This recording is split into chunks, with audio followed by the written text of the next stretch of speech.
Hello hi, मी कल्पना तिडके. कल्पना तिडके या रेसिपीमध्ये मी आपलं स्वागत करत आहे. चना डाळ व मूग डाळीचा वापर करून बनवूया कांद्याच्या पाथीचा झुणका. गॅसवर कढई तापत ठेवली आहे आणि त्यामध्ये टाकून घेऊया तेल, मोहरी, पाव चमचा जिरे. मोहरी जिरे चांगले तडतडतायत तर त्यामध्ये टाकून घेऊया लसणाच्या पाकळ्या, कढीपत्ता,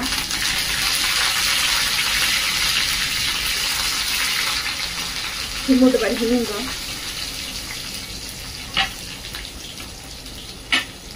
आणि हा पाथीचा उभा चिरून घेतलेला कांदा.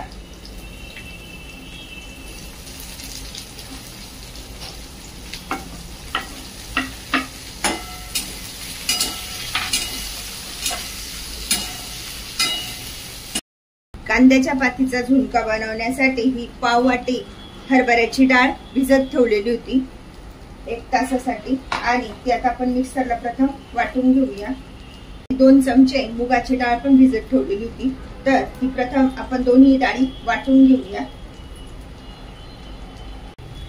कांदा व्यवस्थित परतला गेलाय तर त्यामध्ये टाकून घेऊया पाव चमचा हळद, पाव चमचा जिरे पावडर, 1 चमचा धने पावडर, 1 चमचा लाल तिखट.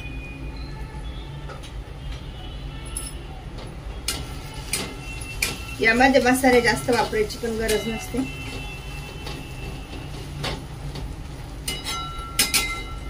वाटून घेतलेली डाळ त्यामध्ये टाकूया.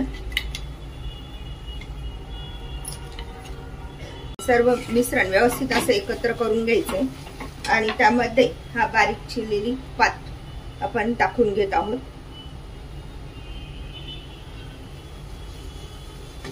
यामुळे पाथीचा कलर जसाच्या तसा राहतो.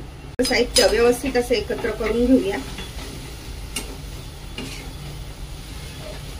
हरभऱ्याची आणि मुगाची डाळ वापरून आज आपण हा कांद्याच्या पाथीचा झुणका बनवत आहोत.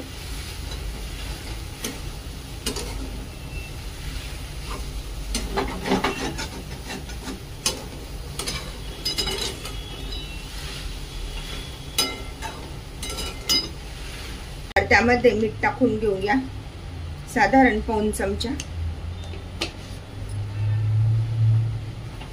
आणि एकत्र करूया. सर्व साहित्य व्यवस्थित असं एकत्र झाले तर 2 मिनिट आपण आता त्यावर झाकण ठेवूया आणि व्यवस्थित असा हा झुणका शिजू देऊया. झाकण काढून बघूया.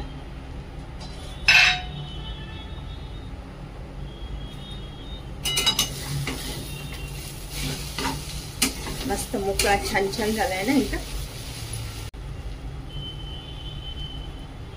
अशा प्रकारचा हा झुणका आपण प्रवासात नेऊ शकतो किंवा तोंडी लावण्यासाठी सुद्धा बनवू शकतो.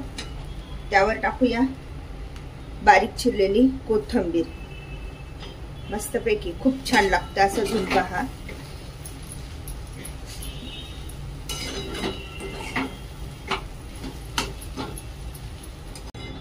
अशा प्रकारे हरभऱ्याची डाळ, मूग डाळ वापरून बनवलेला कांद्याच्या पाथीचा झुणका खाण्यासाठी तयार.